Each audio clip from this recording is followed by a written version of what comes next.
Hi, everyone.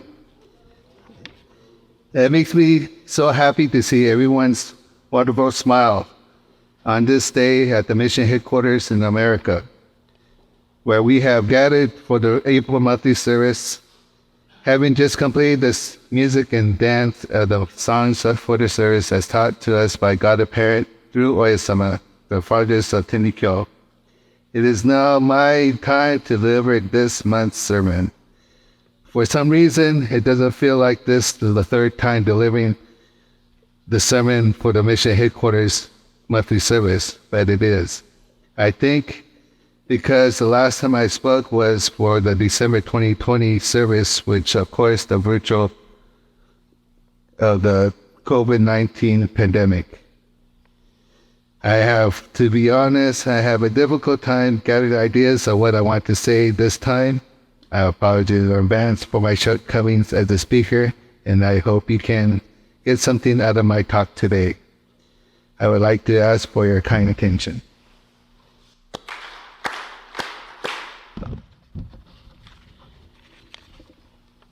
To start off, I would like to read two verses from the Ofurasaki, part 1, verse 45 and 46. Looking all over the world and through all ages, I see various paths of life. Hereafter I shall speak in the metaphor of a path, not indicating any place in particular. I have a fond memory from my childhood that makes me reflect deeply on my life today. When I was 5 years old, we lived nearby the Sacrament Church. My grandfather was the head minister at the time. We lived about 5 minutes by car, maybe 15 to 20 minutes by walking. On this day, I remember walking to the church with my sister Sharon and my mother carrying my sister Lori, who was about 8 months old. I'm not too sure if I knew why we were in such a rush to get to the church, but I remember was watching the paramedics as they pushed my grandfather, who was on a journey into the ambulance and to the hospital. At the hospital, I vaguely remember that Sharon and I were sitting and waiting and sitting on the bench to see our grandfather. As we were finally able to see him, I went to his bedside and he said something to me. To this day, I can't remember exactly what he said, but I do remember the feeling that he cared for me and my sister very much. That was the last time I saw him alive. Even though I don't remember too many details about my grandfather, the thought of him have given me motivation throughout my life. Growing up, my father asked me to participate in Tenrikyo programs that we have, like the Boys and Girls Association Convention and summer camps that we used to have at the beach. Also, when I was a teen, I regularly participate in the student association's spring and winter conferences. And I also remember going to Jiba often.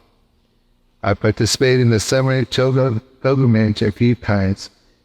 Then as a high school student, I remember going to Gakusei Seito Shioka, which is the regular thing that we participate with before Oisata Seminary was created in 1984.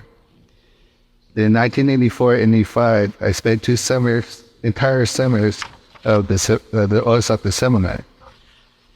At that time, the Oisata Seminary was 50 days long.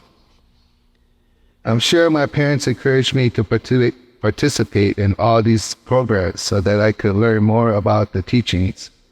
I guess it worked because I ultimately had decided to become a minister and take over the duties at Sacrament Church. In the Ofurasaki part 3, verse 5 and 6, it states, "Until now you have understood nothing, but from now on you will see wondrous signs. I do not force you to come along if you do not wish to, but if you should be blessed forever." I am so thankful for many things that are an important part of my life, especially my family. I have been married to my wife Yumiko for 24 years and I have 4 children. I don't think of them as children anymore, actually the young adults. 3 young adult boys aged 23, 20, and 18, and 1 girl. She's 14 years old. As of this year, I have been the head minister of the Sacrament Church for 20 years, I feel blessed to have church members who are so supportive. Also, I feel fortunate to have worked for the Sacramento State University, Sacramento as a custodian for almost 10 years, but it is a lot of physical work. Last July, I was assigned to clean the first floor of the university library.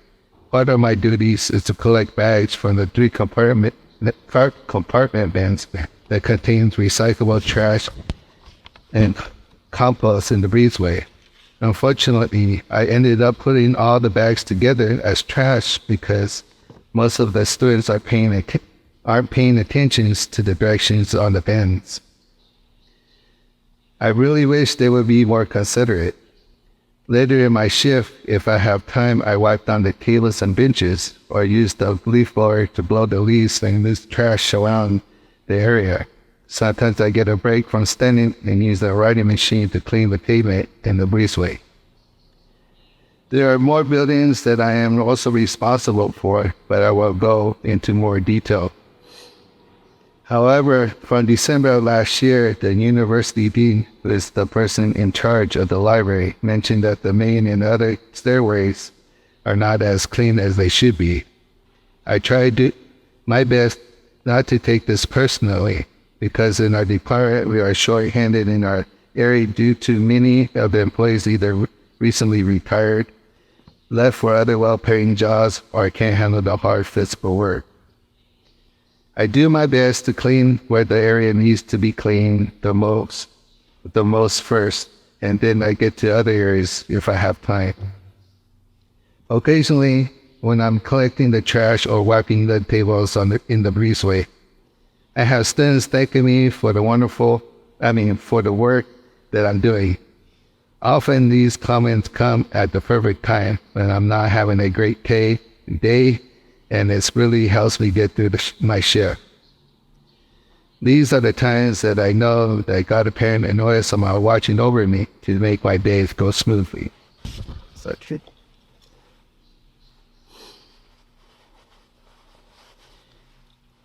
In the Philosophy Part 3, verse 36 and 37, it states, "Do not complain about your present situation.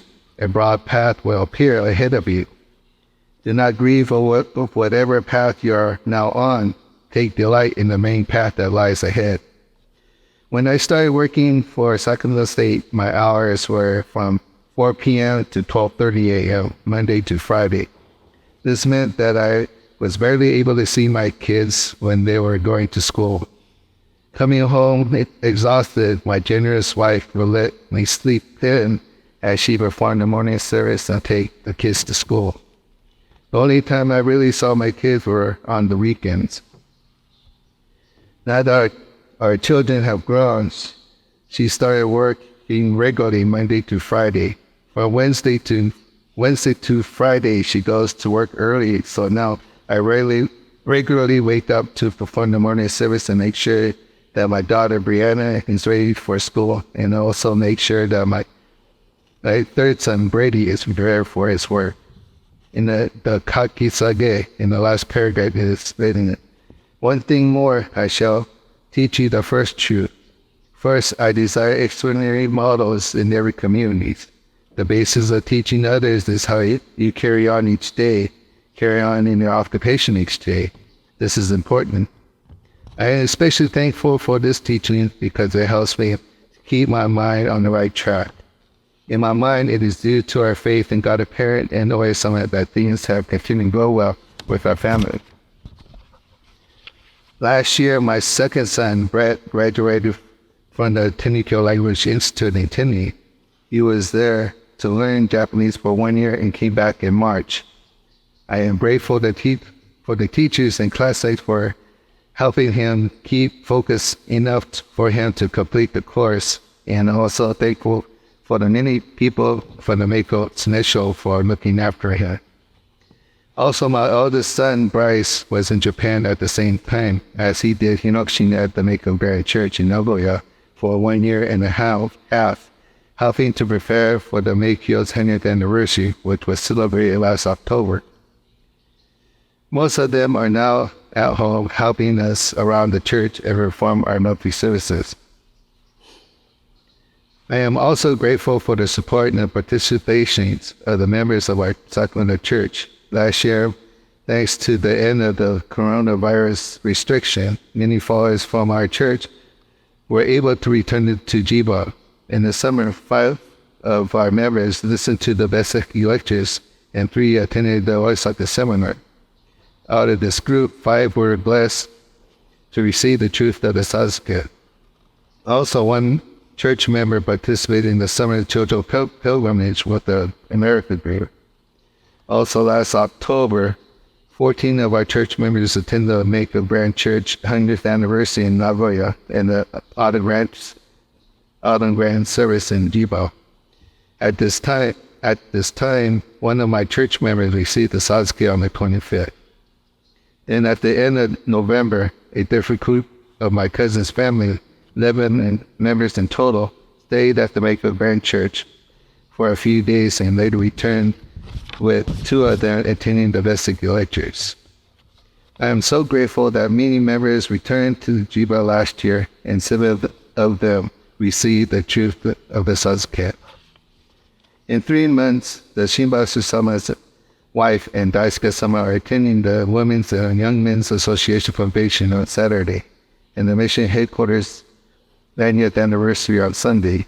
I know many of my church members will be attending this special occasion, and I hope you will be there too. Please make the time to attend the celebration. Thank you for your kind attention.